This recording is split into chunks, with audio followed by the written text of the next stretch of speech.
So, as we continue to progress here through the material, one of the things we're going to have to start to reckon with is what are our unknown potential future clients looking for when they come to our web pages. And what I'll tell you is whatever they are looking for, you have to provide it, and you got to provide it fast. So, I'm from the Homer Simpson school of statistics. Like, oh, Kent, people can use statistics to prove anything. 40% of all people know that. And look, it's kind of all bull pucky. I don't want YouTube to ban me because I swear. Um, look, you can take statistics however you choose. But when it comes to user design and user experience, these are the things that should always help you as you're making decisions going along. Now, ask yourself, how long does it take for a user to be able to find the major content areas in your page? So how long do you think it is before a user comes through here and is like, this is where this is where that is, this is what I need, because that's the most important thing to them. Not the content that you put there, but the content as it relates to what they are looking for. How long does that take? 2.6 seconds, thereabout. So let's call it 3 seconds.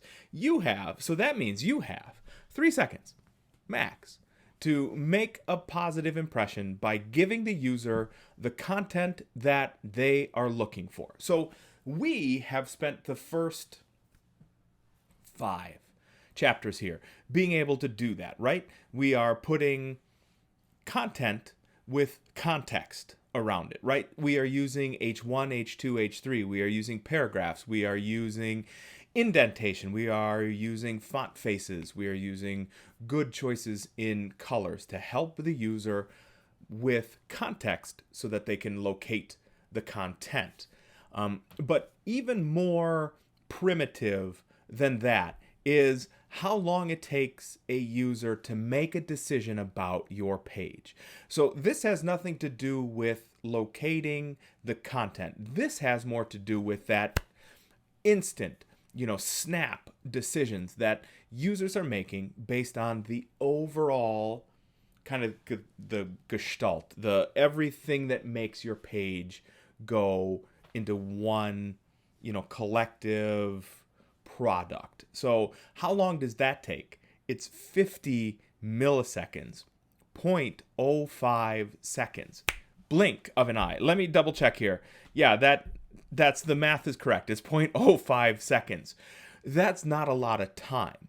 So what we need to do is provide the user with a mnemonic. We need to provide them with something that in that 0.05 seconds can help them make a decision that yes, our content is worth the rest of the 2.6 seconds of investment in order for them to be able to continue to locate the major content areas of the page. Now, the way we would do this, I suggest, and user experience and user design suggest, the way that we would do this is with images. That old adage of an image is worth 1,000 words is true. And we've known that that is true because that's the reason we put images in textbooks. That's the reason we put images throughout history in with our, writing things, because users help that to build context to help them determine whether or not they're going to continue, reading this papyrus or, going through some weighty tome in a monastery someplace. Now, the way we do that is with the web. So images are important, and this is a supplement to everything that you'll see there in chapter 6. And again, there is a video that accompanies this. It's actually right below this one, logically, in the CMS here, the content management system for, it's Eagle. That's the word I'm looking for. Eagle. I need coffee, like stat. So what we're going to look at here is an ancillary tool that I think is going to give you tremendous benefit when you are looking to help a user make a decision in that 50 milliseconds, that 0.05 seconds. You are going to find images that help your user stay on your page.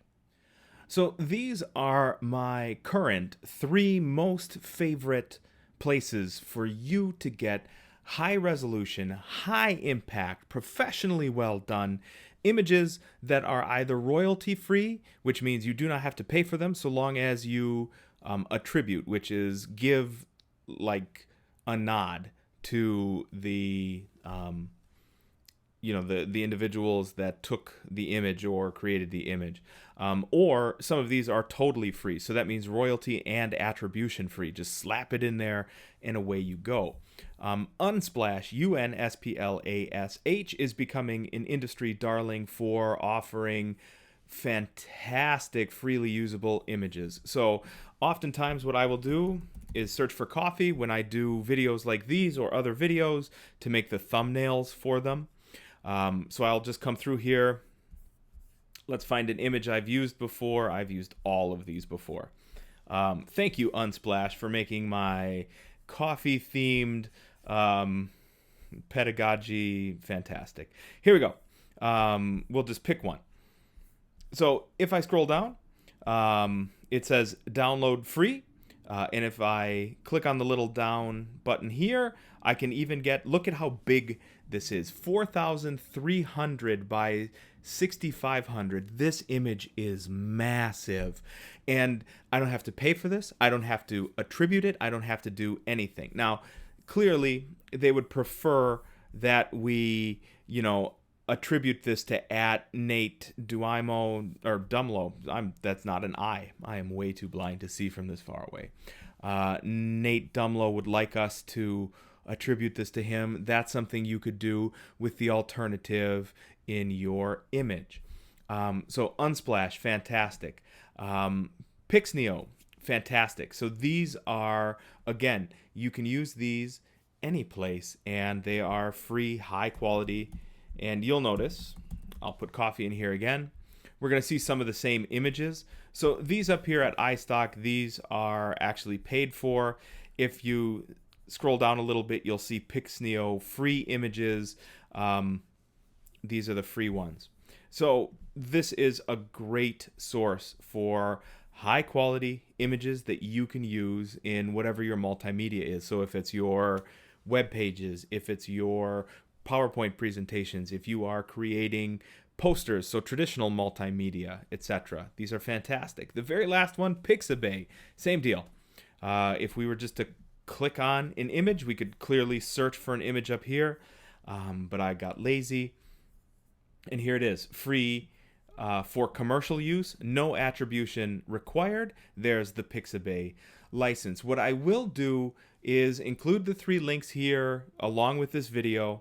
But I'm also going to put this infographic down there, the Creative Commons free photos for bloggers.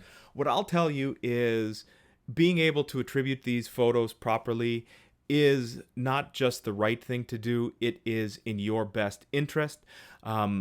If you have a web page that is being slapped with a takedown order because you are using images that are not properly attributed, if you are using images that are royalty, so you should be paying for them, but you're not paying for them, those are all tremendous negatives for your website. So I'm going to leave this. This is from Pixabay itself, which tells you how to attribute Creative Commons licensed images.